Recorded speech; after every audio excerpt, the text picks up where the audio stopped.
Good morning, everybody. Thank you, Dolan. I know a pastor doesn't easily relinquish this platform to other people, so it's a great privilege to be here. I'm not going to go into detail about myself. I think most of us know each other, but if you don't know who I am, as Dolan said, we've been around a long time. There are still 6 members of the original church in Graaff-Reinet, and we are 2 of the 6. And you may not think so looking at me, but Ben and I are not the 2 oldest. So that's quite an achievement. My message today I've entitled Overflow. It's been something that's been building up, mulling around, taking shape inside me for quite some time. I feel it's an important message for the church, for this body, for now. So we need to take note of it. But I'm going about the message in rather a weird way. Now, I'm a very avid reader. I read a great deal. I love reading. And I know some people who get so involved in a story that they can't wait for the end. So they flip over the pages and they check out the end. Now, to me, that's bizarre. Why bother to read the rest of the book if you know the end? But I'm doing that to you today. I'm going to start with the end, and then I'm going to go back to it at the end. It concerns, in the beginning, a man by the name of Ezekiel. If you are not familiar with who Ezekiel was, he was a prophet and a priest in the time that Judah was in captivity in Babylon, a terrible, dark period in their history. And God spoke to him oftentimes through visions. So what we're going to begin looking at is not reality, it's a picture, a vision that God gave to Ezekiel. And I want you, as I read these verses, to begin to allow your imagination to work and to picture the picture that God showed Ezekiel. Ezekiel 47, verses 1 and 2. In my vision, this is Ezekiel talking, the man brought me back to the entrance of the temple. There I saw a stream flowing east from beneath the door of the temple and passing to the right of the altar on its south side. The man brought me outside the wall through the north gateway and led me around to the eastern entrance. There I could see the water flowing out through the south side of the east gateway. Now, there are easts and wests and souths, and don't worry about that. Just in your mind, picture a temple with a door, and coming out from underneath this door is a river. And then this river flows out through the gate. That is what we've seen so far. After this, there's some more verses which we're not going to look at, where the man shows Ezekiel the depth of the water, and he measures it, and it's first to the ankle, then the knee, then the waist, and eventually it's so deep that Ezekiel realizes nobody would be able to walk in it anymore. You'd have to swim. And then we take it up again, Ezekiel 47 from verse 6 to 12. He asked me, "Have you been watching, Son of Man?" I hope you're watching in your mind's eye. Then he led me back along the riverbank. When I returned, I was surprised by the sight of many trees growing on both sides of the river. Then he said to me, "This river flows east through the desert into the valley of the Dead Sea." Now, the Dead Sea is called the Dead Sea because it was dead. "The waters of this stream will make the salty waters of the Dead Sea fresh and pure." Quite amazing.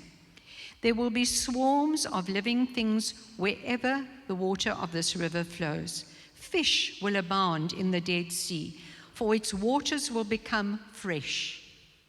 And I think this is the most important part of this whole passage. Life will flourish wherever this water flows. "Fishermen will stand along the shores of the Dead Sea, all the way from En-Gedi to En-Eglaim. The shores will be covered with nets drying in the sun. Fish of every kind will fill the Dead Sea, just as they fill the Mediterranean. But the marshes and swamps will not be purified. They will still be salty. Fruit trees of all kinds will grow along both sides of the river. On their I've lost my place. The leaves of these trees will never turn brown and fall, and there will always be fruit on their branches. There will be a new crop every month, for they are watered by the river flowing from the temple. The fruit will be for food, and the leaves for healing. Ben and I heard Reinhard Bonke speak on just those last few words, and it was an incredible message. In essence, what I would like us to take out of the passage, this vision, is primarily and essentially the part that I stressed as I was reading. Life will flourish wherever this water flows. Are you with me so far? Can you picture it in your mind? A temple with water flowing out of it. And wherever this water flows, there's life. Fish, trees that don't wither, trees that always bear fruit. Can you see the picture? Now we're going to take a very big leap, and we're going to go to the New Testament. And it's Jesus speaking in John 7:37 to 39. On the last day, the climax of the festival, Jesus stood and shouted to the crowds, "Anyone who is thirsty may come to me." I'm not shouting, but my voice is being amplified. "Anyone who believes in me may come and drink. For the scriptures declare," listen, "rivers of living water will flow from his heart." When he said living water, he was speaking of the Spirit, the Holy Spirit, who would be given to everyone believing in him. But the Spirit had not yet been given because Jesus had not yet entered into his glory. All that last part means is the Holy Spirit had not yet been poured out because Jesus had not yet been resurrected, ascended, and gone back to heaven. He promised when he left the earth, he would send the Holy Spirit to be with us. That's what he told his disciples. Dolan spoke recently about the promises of God in the series that he did. And here I believe we have a promise that's for everyone. In fact, twice Jesus himself says, "Anyone who is thirsty may come to me. Anyone who believes may come and drink." So Jesus is saying here, anyone. Anyone means anyone. I can't explain it any other way. Anyone is anyone can come to him and drink. I want us just to look again at part of that scripture. What did he say would be the result if anyone came and drank? He said, "Rivers of living water will flow from his heart." Some translations, the older ones, say his innermost being or even his belly. In other words, Jesus is saying if we're thirsty, but when I say thirsty, I mean thirsty, not just complacent, indifferent, lukewarm. He's saying if we're desperate, if we're desperately thirsty, if we seek him with all of our being, if we come to him and drink deeply, not just to satisfy ourselves, but that we get filled to overflowing, out of us will flow life-giving water. Now, can you put the connection between Ezekiel 47 and John 7? Because there is a connection. Recently, someone I know asked a mature spiritual leader for advice. She was about to leave for Australia for 3 months to go and visit her children. And she said to him, "What can I do in preparation for this 3-month time I'm going to be with my children, that my life would have maximum spiritual impact on my children?" And he said to her, and I thought it was wonderful what he said to her, "You must ensure that you are full of Jesus." But then I began to think about this, and I thought of the scripture that we've just looked at, and I realized that actually Jesus says much more than that. He doesn't say to us, "Come to me if you're thirsty and drink, and when you're full, that's it." He doesn't say that. He says, come to me and drink. Drink so deeply because you're so desperate and so thirsty that out of you will flow living water. So Jesus isn't telling us to be containers, to be reservoirs, which is what this man in effect said to her. You need to be a reservoir. Now, I'm not a farmer, but I think it's pretty obvious that a reservoir is just a container. I think the farmers have got to lead the water out into the troughs or wherever, the fields or wherever it needs to go. Jesus never said, come and drink and just fill yourself up. That's not what he's saying. Now we're going to another scripture. I'm very well aware of the context of the scripture. Paul was writing to the church at Corinth. There was obviously a problem in the church at Corinth, and it was a sexual problem. But don't worry about that. We're not looking at that now. There's a principle in amidst all this part that I believe is true for then and it's true for now. It's just as true for today. 1 Corinthians 6, verse 19. Paul writes, don't you realize that your body... Now, I want to pause there because I want to look at you. I want to make eye contact with you. I was a teacher. I like eye contact. Your body. Don't you realize that your body, my body, is the temple of the Holy Spirit? Now, we read things. Every day we read things. But do we really take in? Does it really hit us what we're reading? Don't you realize your body is the temple of the Holy Spirit, who lives in you and was given to you by God. You do not belong to yourself. Do you see a quite remarkable truth that Paul is writing here to the Corinthians? And I believe this is an all-time truth. It's for us as well. It is so important, I believe it's life-changing if we really grasp what Paul is saying here. I've emphasized it through another slide, and each of you in your mind say this to yourself. My body is the temple of the Holy Spirit. Just let that sink in for a moment. In the Old Testament, God always had a dwelling place on earth. Now that may sound weird, but God would come by his presence and he would be amongst the people. They knew they needed to go to a certain place to meet with God's presence. In the beginning, it was the tabernacle, which essentially just was a tent, because at that time the Israelites were nomadic. They were moving from place to place. They needed something that they could pick up and take with them. Later on, it was the temple. First the tabernacle, then the temple.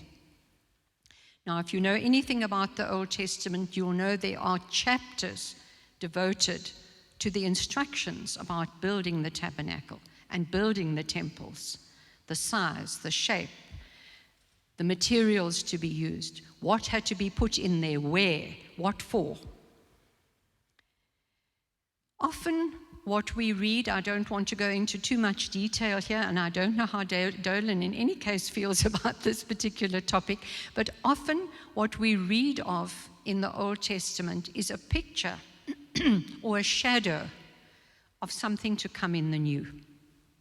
It's a preparation.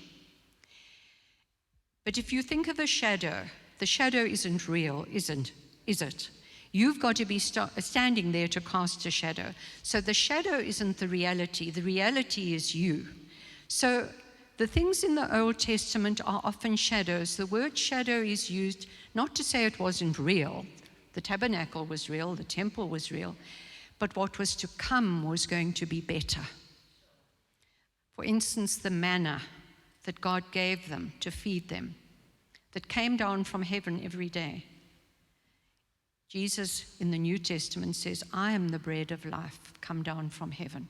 So do you understand what I mean by what I'm saying? So today, God no longer requires a physical structure in which to presence himself. Now, we are blessed with a beautiful physical building. But contrary to what you may think, God doesn't need this building. We need it to meet in. God doesn't need it. Since the coming of Jesus, God has no longer needed a physical structure in which to dwell. So where does he dwell? Let's look at that scripture again, 1 Corinthians 6, verse 19. Don't you realize your body is the temple of the Holy Spirit who lives in you? Do you see the tie-up between Ezekiel and where we are now, the temple? Your body is the temple. It's no longer a physical structure. God no longer wants to dwell in a physical structure. He wants living temples. Now just listen to me. The creator of heaven and earth, the Almighty God, the one and only true God, says, your body is my temple, and that's where I want to live. He wants to dwell in us. This week I listened to a devotional, and some of you will have heard it as well, and the pastor quoted John 14, verse 23. It's not on a slide. And Jesus says there, if you love me and obey my commandments, my Father and I will come and make our home in you. That is to me such an incredible picture. We will come and dwell with you. We will come and live with you. What is a dwelling? Is a B&B a dwelling? Is a guest house a dwelling? Is a hotel? Some of us wish a hotel was our dwelling, but those are not our dwellings. Our dwellings are where we live, where we spend most of our time. And God says he wants to come and dwell within each one of us. Our bodies are his temple. So we've looked at Ezekiel's vision of the life-giving river. We've read that God wants us to be so full of the life of Jesus that there's an overflow. And now we've seen that God says our bodies are his temple. Now I want us to look at another scripture, Luke 10, 38 to 42. As Jesus and his disciples went on their way, he came to a village where a woman named Martha welcomed him in her home. She had a sister named Mary. And look at what it says, who sat down at the feet of the Lord and listened to his teaching. Martha was upset over all the work she had to do. So she came and said, Lord, don't you care that my sister has left me to do all the work by myself? Tell her to come and help me. The Lord answered her, I'm sure with great patience and love, Martha, Martha, you are worried and troubled over so many things. But one thing is needed, just one is needed. Mary has chosen the right thing, and it will not be taken away from her. Now, please forgive me. I know some of you are going to hate me for having included this scripture in the message today. If you are like me, this is a scripture that all your life has kind of haunted you, because I'm a Martha. Ask Ben about lockdown. He'll have you in stitches, and it's not all the truth, let me tell you. But the fact remains, it seems unfair, doesn't it? There's a guest who's arrived. He didn't come in a car, in a Cougar. He had to walk to get there. Obviously, you feel you've got to go out of your way to make the guest welcome, to prepare, etc. That is not, I don't believe, what Jesus was trying to convey by this story. We get hung up on that part, and we get stuck there, and we feel condemned. If you're like me, you feel condemned. But in actual fact, I believe there's a positive side to the story that Jesus wanted to emphasize. He didn't say it was wrong, what Martha was doing. But what he did say was that Mary had chosen the right thing, the good thing, the one thing. The principle in this passage about Martha and Mary is essentially highlighting what is my priority. Who or what do I put first? I know it's tough in this context. I understand that. I've battled with it. But essentially, Jesus is saying, What or who are you putting first? Dolan spoke about this. The slide that you'll next see is either God is first, and this is tough to take in, but it's the truth. Either God is first or is nothing at all. And Dolan explained that in an excellent way last week. God can't be anything other than first. I want us just to look again at that same scripture, but at the last two verses. The Lord answered Martha, Martha, Martha, you are worried and troubled over so many things, but just one is needed. Mary has chosen the right thing. Now, just one is needed. All the translations say something like that. Just one thing is needed. Just one thing is most important. Just one thing is right. One. Remember, Dolan said God can't be anything other than number one. But it also says, Jesus said, Mary has chosen. And this morning, Dolan spoke about choice in Psalm 34. We can choose to magnify our problems or we can choose to magnify God. Mary chose. Now, I know it's tough. In the back of your mind, we women especially are thinking, but the food had to be cooked. But Mary chose what was best under those circumstances, and that was to sit at the feet of Jesus and listen. We're going to look at one more scripture, but first let me explain the context. The day of Pentecost had taken place. Those who'd waited in the upper room, as Jesus had told them to do, had received the Holy Spirit. The Holy Spirit had been poured out on them. Peter got up and he preached his first sermon. This always absolutely fascinates me, because if you link up the Gospels to Acts, just before that, Peter had denied Jesus 3 times to a servant girl, a young girl. And now, filled with the Spirit, Peter stands up and preaches. Who would have thought that man cowering in the corner would be capable of standing up? Jerusalem was filled with visitors for Pentecost. There were thousands of people there. And he stood up and preached. And that day, thousands were saved. And if you read on, they were baptized, they were filled with the Spirit. And as a result of this, Peter and John were arrested. And the verses that we're going to read come from their trial. You'll see the word Sanhedrin appears there. Don't get hung up on that word. The Sanhedrin were the leaders, the priests, the elders in Jerusalem, and they were conducting this trial. Acts 4, verse 13. Now, when they, in other words, the Sanhedrin, saw the boldness of Peter and John and perceived that they were uneducated and untrained men. Now, we know that most of Jesus' disciples were uneducated and untrained. Many of them were fishermen. And I don't think it's coincidence. I don't think Jesus just happened to, randomly pick people. He knew what he was doing. He chose uneducated and untrained men. Why? That not one of us think the bar's been set too high. If he could use untrained and uneducated men like he did, like we see in Acts, then he can use you and me.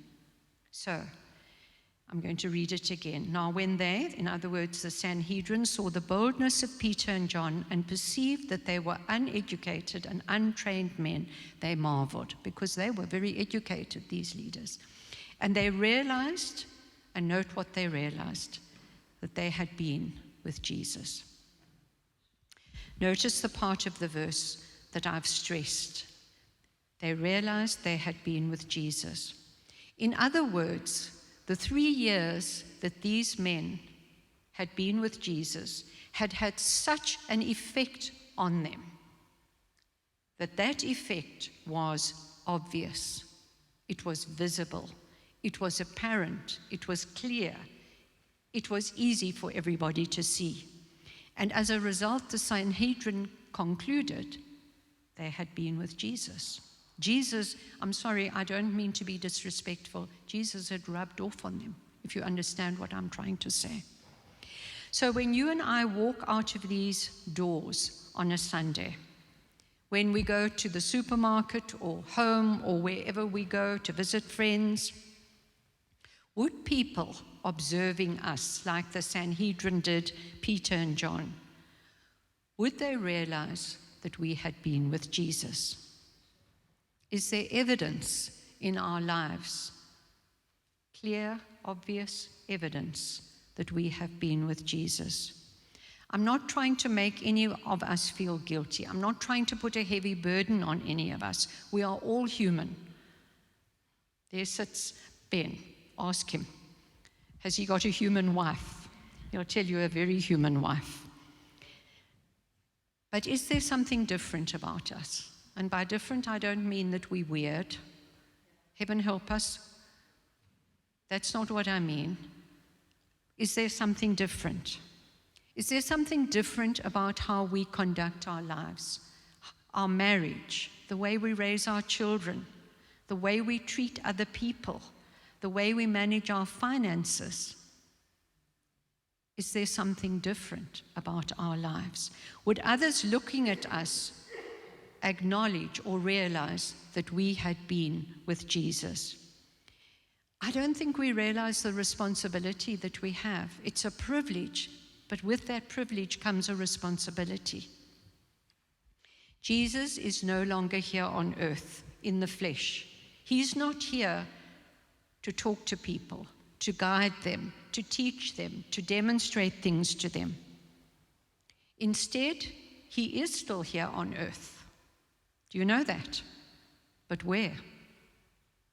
In living temples, in our bodies, inside of us. He lives inside of us. So, short of Jesus appearing, I don't know if he's going to appear before the end, but he could, because he can do anything. Short of Jesus appearing in Graaff-Reinet, in physical, visible form, there's only one place where people are going to see Jesus demonstrated, and that's in our lives. So I want to just wrap up by recapping some of what we've looked at today. But I believe the primary emphasis of today's message is relationship. We cannot live like this in ourselves or of ourselves. It has to be out of relationship. It has to be from sitting with Jesus. And so, am I spending time drinking in of Jesus, not just to satisfy myself, but so that there's an overflow for others out of me? Am I a reservoir or an overflowing, life-giving stream or river? Secondly, is Jesus number one? Dolan spoke about this last week. God obviously wants it emphasized. Is Jesus number one? It's easy for us to think he's number one. But if you think of Dolan's 5 points last week, and there could have been many more, is he really number one? Is he number one in everything? Am I spending regular and consistent time with him, in his presence, like Mary did, sitting, listening? Often we do a lot of the talking, listening, so that like Peter and John, as time goes on, slowly but surely we're being changed so that others recognize that we have been with Jesus. They see something of Jesus in us. Not only are we temples or homes or dwelling places for God individually, each one of us, I believe as a body, we also represent the temple of the living God. We are a wonderful, amazing church.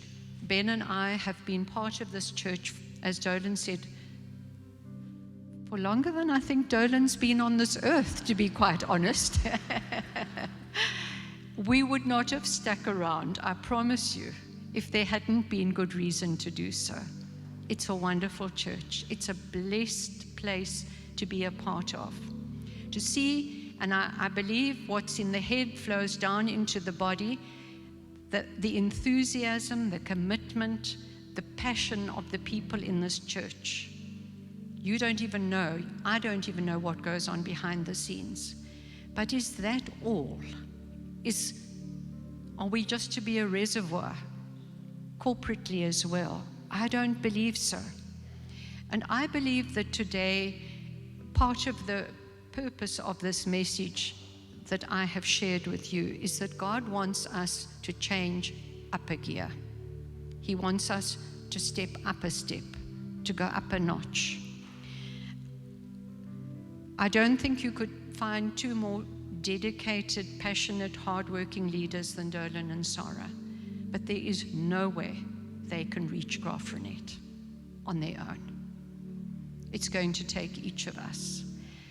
And I hope that today, if nothing else, the message has made you realize that the river needs to flow out from under the door of this church into this town. And it's not going to flow simply through Dolan and Sarah. It's going to take each of us being in that river and flowing wherever we happen to flow, our work, wherever we go. 12 ordinary men, I said to you, untrained, uneducated men, 12 ordinary men were so full of Jesus, were so impacted after 3 years of being with Jesus, that they literally turned the world upside down. Now we're many more than 12. Imagine if we took this message seriously, what God could do in Graaff-Reinet. Picture that river. Picture where it could flow, where it needs to flow. And take as a truth that you are the temple of the living God, that He lives inside you, that where you go, He goes. And He wants to touch people through each of our lives. And may God bless you as you do that. Amen.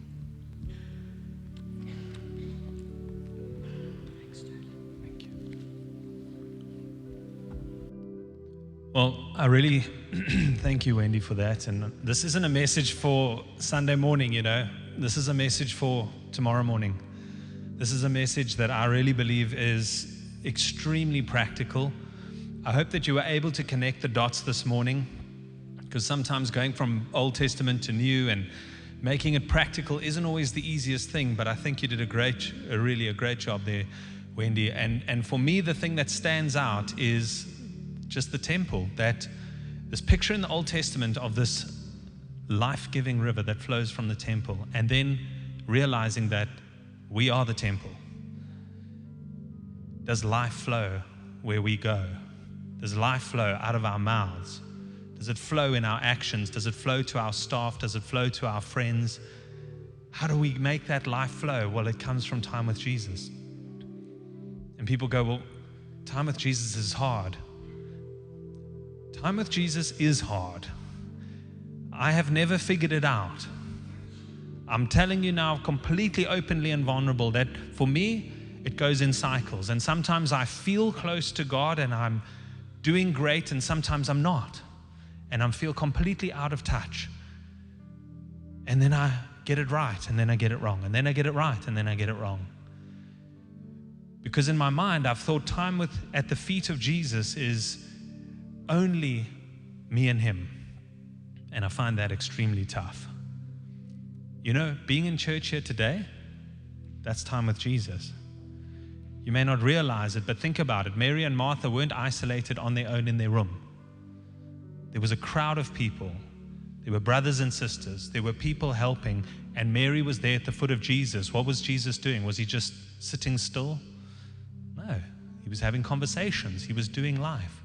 When you sit in a space like this, under the Word of God, under biblical teachers, you're sitting at the feet of Jesus. When you're in a small group and godly people are discussing ideas and what the Bible says and a way forward and how, and giving godly guidance and wisdom towards, that's sitting at the feet of Jesus. Your devotional life, in the morning or in the evening, whenever you choose to do it, spending time in the Word of God, praying, worshiping, that's spending time at the foot of Jesus. And what that does is it just allows the Holy Spirit to do what the Holy Spirit does, which is to make us more like Jesus. And that's the whole point. We can go out into a world that is in such darkness and be a light.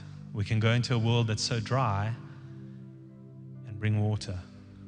Does it make sense? To me, it's just so helpful. People reduce being a temple of the Holy Spirit to not getting tattoos. That's what you hear all the time. I'm not going to do that. And then other people say, well, if it is a temple, I'll decorate it. I don't think God cares if you get a tattoo. Can I just be honest? I think that's, when he spoke about you being a temple of the Holy Spirit, I don't think he was worried about the tattoos you got. I think he was saying, your heart, rivers of living water flow out of you and bring life wherever you go. And I'm going to give you an opportunity now, because this is a practical word. Don't feel any pressure, but I can tell you right now, I'm the first to be standing. Christy's next. But if you want more of this, if you want rivers of living water, if you want a life-giving, your life, that it is life-giving in your school, in your classroom, in your home, in your workplace, and you know you got to get closer to the foot of Jesus. If that's you today, can I ask you to stand to your feet? No pressure. If it's not you, it's not you. If it's you, it's you. But I know I need closeness with Jesus. I know I want rivers of living water to come out of me. I know that I want the Holy Spirit to work in me in a way that makes me more like Christ. Because if that's true, then I'm going to be living water to someone. Father God, I just pray for all of us now standing. And Lord, that thirst, that desperation that Wendy spoke about, we have that. God, we are thirsty and we're desperate to be more like you. We're desperate, Lord God, that we would make an impact in our community and in our families. That it wouldn't just be a reservoir here at church where we can get filled up and go and feel good. But Lord God, that we would take the living water that we've got here, that it would overflow out of us, Lord. That out of our mouths would flow life. That our actions would give life. That we would make an impact with everyone that we meet. God, help us when we struggle to spend time at your feet.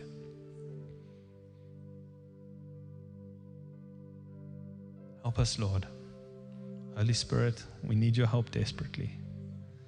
Make us more like Jesus. We ask this in your name.